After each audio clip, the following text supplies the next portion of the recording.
Okay, everybody, here we go. It's me, Gregory Mannarino. It's still, what is today anyway? Yeah, Tuesday. That's what I thought. April 11th, 2023. Let's start off with what happened today. Really nothing here with this market. You had a gain for the Dow, not much. S&P 500 flat. NASDAQ suffered a loss a little bit. Nothing major going on here, but that's not the story. That's not the freaking story, and you all know that. You watching the debt market, you watching the 10-year yield. It's stable. It's not doing anything here. There's an enormous amount of effort going into the debt market to keep this illusion real, and look what's going on here. Despite every conceivable thing and things you can't even dream about that's happening in the global economy, not just here in the United States, the market seems to defy gravity. And this will change at one point. There's just no doubt about it. But as long as they can keep that illusion real, people, the illusion of stability in the debt market, well, what else would you expect to happen here? Gold and silver did well today. Cryptos did well today. Crude oil got bid higher by over 2% today. Relative strength of the dollar did fall. That was today. All right, nothing major going on with regard to this freak show of a market here. Let's talk about a couple of very interesting things that actually. Let's start off with this. So the International Mafia Fund, you know who I'm talking about here. They've been out a lot lately, warning this and warning about that and blah blah blah. Now, very interestingly, the IMF is warning now that the banks remain in a precarious position. That's how they're wording it. Their word, precarious. I don't even like that word. I never would have picked that word. But banks are in a precarious position according to the IMF here. Now, let's see. At least 8 months ago, you and I, we started talking about it. No loans and no deals. We got this issue with these smaller banks, which hasn't gone away at all. Okay, the smaller institutions, the regional banks, they're suffering massive outflows here, and all that cash is making its way to the big banks. So there's one out of the three things that you and I spoke about weighing in the bank's favor. However, there's two weighing against the banks. Okay, so now the major banks are seeing a lot of cash deposits as the smaller institutions are freaking eliminated because of the availability of credit. Oh, we got to talk about that. Oh, we had an interesting little piece of information from Fed President Williams here. Hold that thought. So banks are getting deposits, but still, they're not lending. Okay, this is no secret. It's getting coverage everywhere right now. So no deals. That's a problem. That is a major problem. So yes, the IMF is correct in saying here that the banks are in a precarious position. No loans and no deals. Because people are being eliminated. They're being exterminated on a grand scale. I think we're pretty clear on that, the two of us. Now let's go back to Fed President Williams here. So Fed President Williams, this is what he said. This is a quote, actually put it in quotes. He does not see. He doesn't see it. He's completely just, out of his wheelhouse. He does not see any signs of a tightening credit market. Meanwhile, this is what the Fed has been doing for many, many months, raising rates. Central banks around the world, same thing, raising rates. Why? Not to do a damn thing about inflation. You knew this since day one.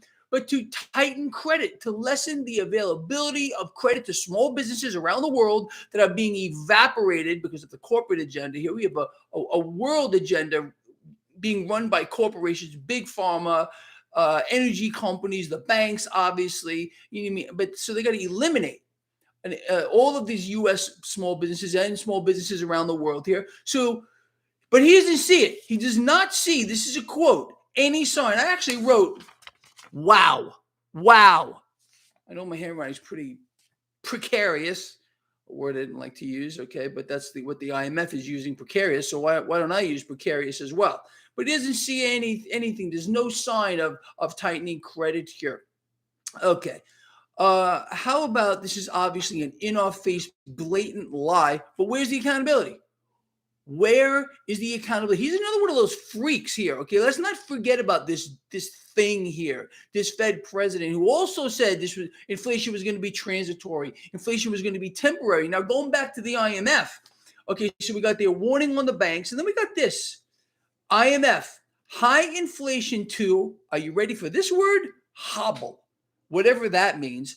High inflation to hobble the United States economy and the global economy for several years. And they go on to say, the IMF, that they are predicting the weakest growth, global growth, in decades. How about there is no growth?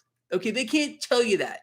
The entire world economy is in free fall. The entire world economy is cratering. And much of this right now is what Fed President imbecile Williams just doesn't see. You see, he does see it, but he can't tell you this because he's a big, lofty person with a nice title. He's a Fed president. He's an authority figure. You have to listen to that freaking thing because, whatever he says is true. What you see with your own eyes, that's not real. But he doesn't see any signs of a tightening credit issue. And that's the main reason why we are seeing the global economy free fall. You understand?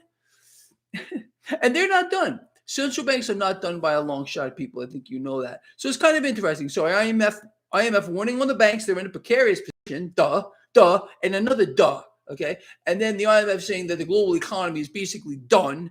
And this is going to be the situation for several years, at least in the United States. But globally, we're getting the weakest growth in decades. But they can't tell you that the global economy isn't growing at all. And then please write into something else I want you to know about. So this should not surprise a single person, not you, not anybody that's following this blog here. So the budget deficit has skyrocketed in the fiscal year 2023 by $1.1 trillion. Now, okay, sounds like a big number. How about this? Compared to the last fiscal year, that's $430 billion more. What would you expect? Let's put that into perspective here. Thank you, Carlos. When you have manufacturing, factory activity, an economy here in the United States, which is essentially done. It's actually dead. Okay. Well, you would absolutely expect budget deficits to balloon here. Okay. And what's really happening? Let's see. Our loving, caring representatives, they're spending our nation and you and I into oblivion. Okay. And this mechanism here, what is it? How does it work? How does the deficit get filled? Let me give you one guess. It's the Federal Reserve here. Okay. You're not allowed to know these things, but these deficits must be filled. Otherwise, this all just stops. But you're not allowed to know that. Oh, no. So debts and deficits continue to balloon out of control. And that, my friends, is going to get progressively worse moving forward, and you could count on it. But everything's great. Ask brain dead, mummified presidents. Yes, everyone, the economy is wrong. Yeah. Oh, that hurt. God, don't do that. Am I all right? Oh, people, you can't make this stuff up. You can't do it. It's impossible to do. I'm sorry. But anyway, what else? This literally, am I over exaggerating when I say that this is the biggest freak show that has ever been seen, witnessed, thought about, dreamt about in the history of the world? Really, honestly, where we have no representation, your votes don't count, nothing matters, distractions, deceptions, look here, don't look over there. Meanwhile, we got, again, really, when do you think our president, our lovely president, is going to talk about how the budget deficit has now skyrocketed $1.1 trillion in this fiscal year alone, $430 billion more than last year? How come you don't hear about that? How come you don't hear about the rate at which cash is moving through the economy is at historic lows, the money velocity here, okay? You can't have a booming economy or recovering economy or anything without cash moving through the economy, okay? And now that the Federal Reserve is obviously tightening in a tightening cycle with regard to credit, but Fed President Williams, he don't see it at all, which is crushing the economy by killing the consumer, okay? You can't know that either. Oh, yeah. What did we hear? Fed President Dolly, she said the real way that we can control inflation is for people to lose their jobs. That exact sentiment was repeated by Lex Luthor. You know who I'm talking about? Neil Cash and Carey. Yeah, that freak over there said the same thing. You see, these Fed presidents, they want you dead and buried. That's what they want. You understand? I think you all know that here. Unfreaking believable. But anyway, what else can I tell you, people? Despite everything that we're seeing here, despite the fact that we have hyper ballooning debts, hyper ballooning deficits, an economy literally in free fall, look at the market. Look at the stock market defying gravity. Tell me who's surprised here. You and I knew, okay, from out how long ago? They maintained the illusion of stability. Market's going up, market's going up, market's going up. It's going to go up until it doesn't, until we start to see yet again some issue in the debt market where we start seeing the 10-year yield spike, the MMRI, bang, bang, bang, bang, higher. We're still in a high risk zone with regard to the Mannarino market risk indicator. Don't lose sight of that, okay? But if you notice, markets don't do anything except go higher anymore. And it's also kind of astonishing. Let's put this into perspective while I'm talking about it here. So we got this banking crisis, which continues to go on, and the IMF is warning on the banks here. They're in a precarious position. Yes, they are. Okay, duh. We've seen a lot of effort going into maintaining that illusion of stability in the debt market. That's pushing the stock market up. Nothing makes sense anymore. Nothing at all. Again, it's a freak show. It's beyond that. And I think I'm preaching to the choir here. Anyway, with regard to that, people, what else you guys want to talk about? Bitcoin. Yeah, Bitcoin's doing well. All right. It's an extremely Bitcoin cryptocurrencies are an unbelievably volatile asset class. You all know that, at least those of us who understand what this is really all about. So the moves that you see here with regard to Bitcoin and other cryptos, the massive swings in their price action, it really shouldn't surprise you at all, unless, of course, you have no idea what you're looking at. And that's distinctly possible for many, many people. Gold stocks, I'd rather own the hard asset, people. I'm just looking at the questions here. Yeah, buy Anacott steel. Absolutely buy Anacott steel. Anacott steel is a commodity, right? So, yeah, Anacott steel. So, yes, Blue Horseshoe does love Anacott steel.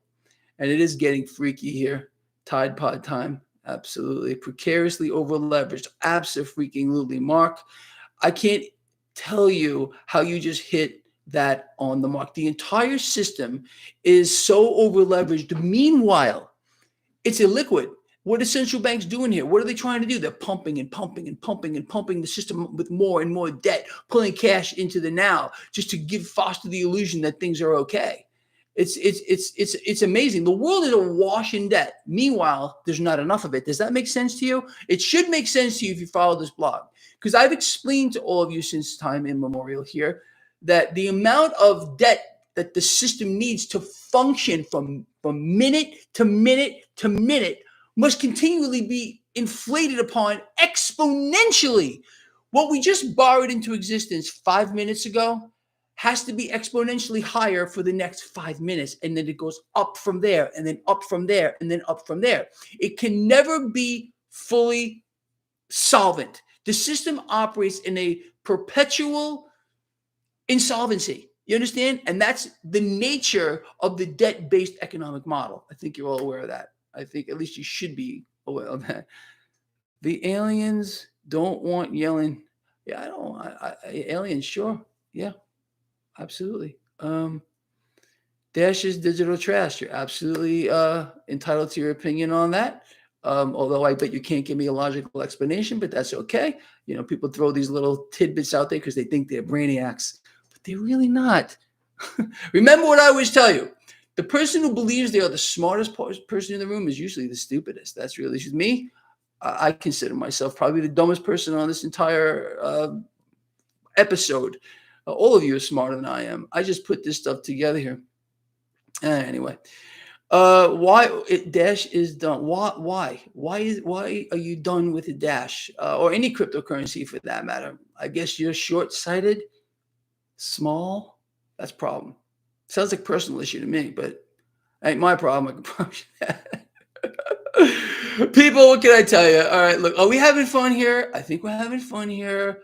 Um, anyway, Lava Girl disagrees with me on what? Lava Girl, what are we in disagreement on? Um, about him being small? I don't know. I don't have any personal knowledge of that. It's a little weenie problem. I don't have that issue. Microsoft, exactly, Big Rick. I don't think Big Rick has that problem either. All right, people, look. What else? No, Lava Girl. I am definitely not the smartest at all. I appreciate you supporting me and believing I am. Look, I just look at this stuff maybe from a little bit of an abstract perspective.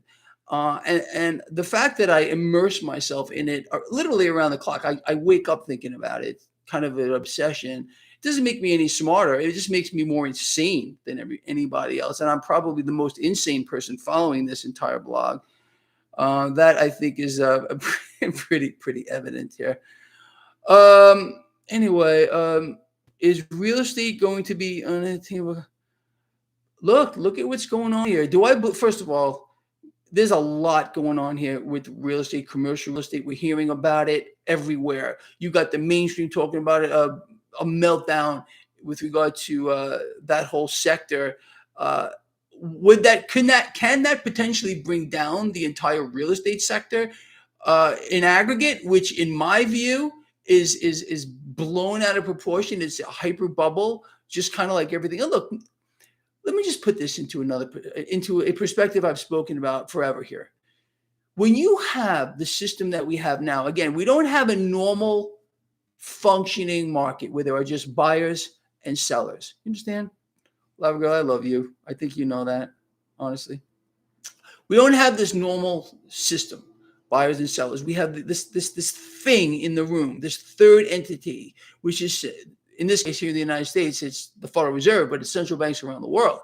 And this entity here playing their role in the markets to keep everything kind of propped up by,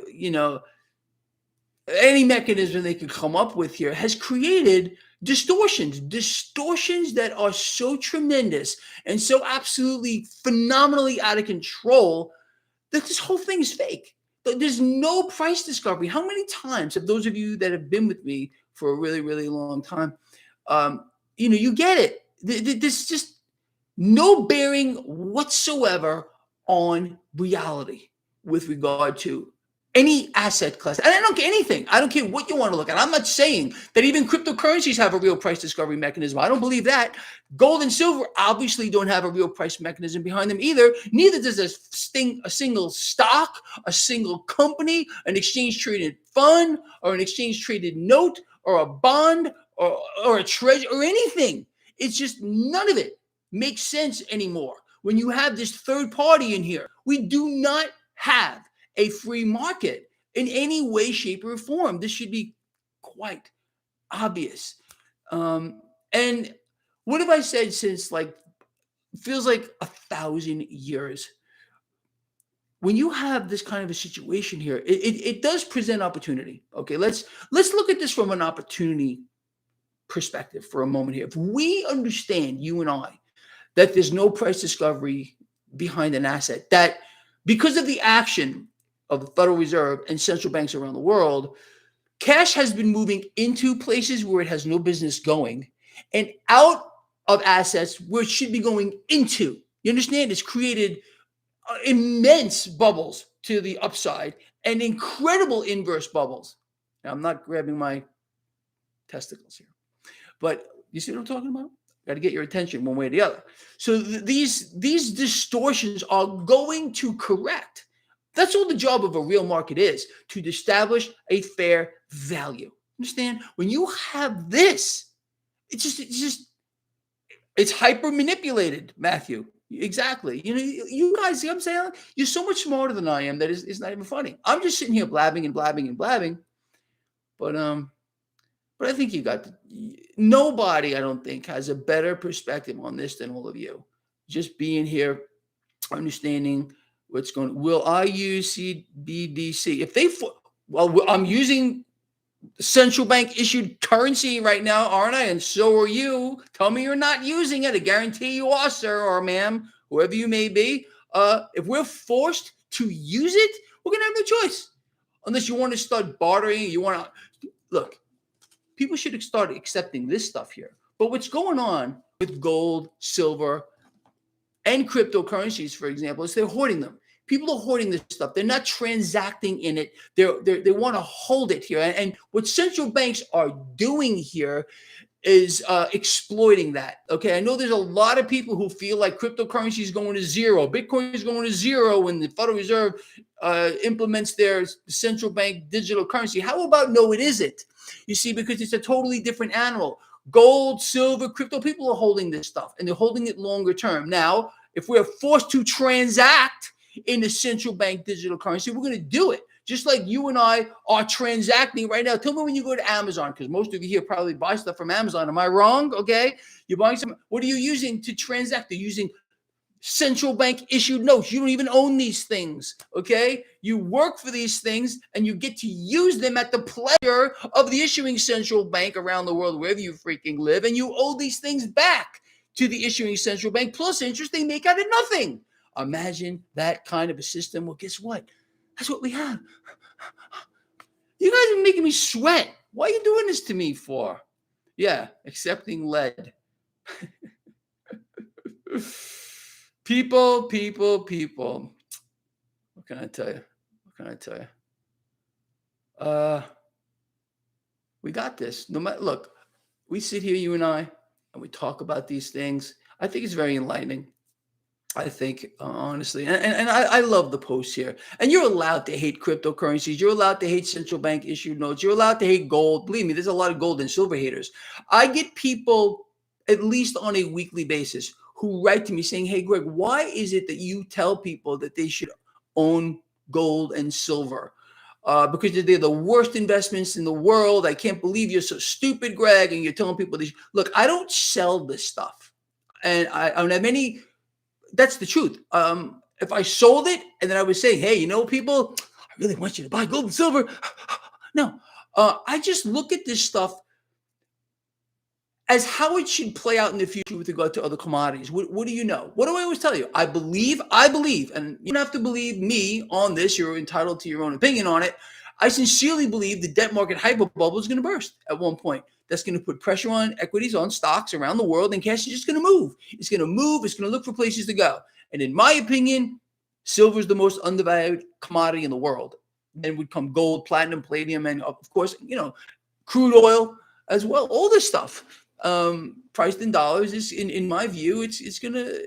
There's where cash is going to go. So we're positioning ourselves for what's coming down the pike. They can hyperinflate. They can pump the system like they're doing with no end in sight. That's what it seems like they're doing here. They can maintain, obviously, the illusion of stability in the debt market from here until whenever they're ready. Look, this whole thing, there's a lot of people out here speculating, oh, it's going to crash on this date. Oh, according to this very special sacred book, it's going to crash here. And I'm sorry, I was wrong. You mean I was wrong 1,000 times before that, but no, I'm going to be right this time. Okay. You know, whatever it might be. Okay. You got these freaks exploiting whatever they got to do to try to pinpoint a date or a time or a place. It's an impossibility because that moment is going to be chosen by coordinating central banks who are determined right now to continue to foster that illusion of stability and push cash into the markets, the stock market, okay, and pull it out of places where it should be going into. Look, do you realize something else? That J.P. Morgan, you know, the Wall Street super bank, controls over 50% of the paper contracts with regard to silver? I want you to think about that. They have an enormous amount of power to rig the market to play. It's not real. When you see, you know, look, this is getting pretty long here, but it's getting kind of interesting. Let's talk for a moment more. How many of you out here believe that when let's say silver, for example, which is very volatile, okay, it just happens to fall 5% in one day. It just happens to fall through the floor. Does that mean that truckloads of real physical silver just changed hands? No, it doesn't mean that. Okay. When you have entities that are using of the paper derivative to dump onto the market, they can do whatever they want. And obviously, that's pulling and twisting the price of the actual hard asset around upside down, backwards, and sideways. That's what it's doing here. No one institution. This is the truth. I mean, maybe this is where, look, I could go on and on and on over this stuff. But do you think it's right? Let's consider this. Do you think it's right that one institution, JP Morgan, should be allowed to control over 50% of the paper derivative contracts? Do you think that's correct? Do you think maybe the commodities exchange should look into it? Do you think maybe the commodities exchange realizes this is going on? Of course they do. Of course they do, but they turn a blind eye. They don't give a damn. It goes back to what you and I know already. You think anywhere in the world you live, you have representation, you have a voice? How about no, you don't? Wow, you people are really getting me going on this one. Look, this video is really long. I'm going to get complaints about it. I mean, no. Exactly, Jeff. Yeah. Anyway. What else can I tell you? What else do you want to talk about here, people? Like the video, yes. Lava Girl, look, we got Sprinkler Man helping us out too. Lava Girl has built up quite a following. Lava Girl, you should start your own blog. Honestly, you really have done something pretty good for yourself here. It's an awesome show today. Thank you, Perry. I appreciate that. Sometimes I go off the deep end and I get really angry, and this stuff. Look, it really does get to me sometimes. My blood starts boiling. I literally start sweating. I can't imagine how, if you understand how this works, if you realize how disgusting the dark underbelly is of this thing, it's decrepit, it's putrid. How could it not get to you? I really do need to disconnect from this sometimes. Like, let me give you an example of that. I don't even want to talk about this stuff outside of this blog. When I get a call from someone or whatever, a friend of mine texts me about, they want to talk about this or they want to talk about the market, I don't want to talk about it. If I don't get that downtime, I can't function. It's really the truth. I need some time to disconnect from this. It's astonishing that I don't drink. I drink socially. Okay, I don't do drugs except caffeine. I've been really addicted to caffeine lately. Honestly, my wife bought this espresso machine. She's probably drinking it right now, and I've been down in this stuff here because it gives you a little bit of a little boost. The time machine, yeah, the Camaro is apart right now. I'm doing all kinds of work on it right now. Bugs and reptiles, yeah, that's what lurks in the dark underbelly. Anyway, what else, people, can I talk about with you? Thank you, Extra Mile. I appreciate that. All right, we're gonna end this here, people. Yes, it is like crack, cocaine, caffeine is like crack. I tried cocaine twice. I'm gonna let you in on a little secret. When I was a kid, I tried this stuff 2 times. Did nothing for me. It just made me awake. I couldn't sleep. I think for 24 freaking hours at one point.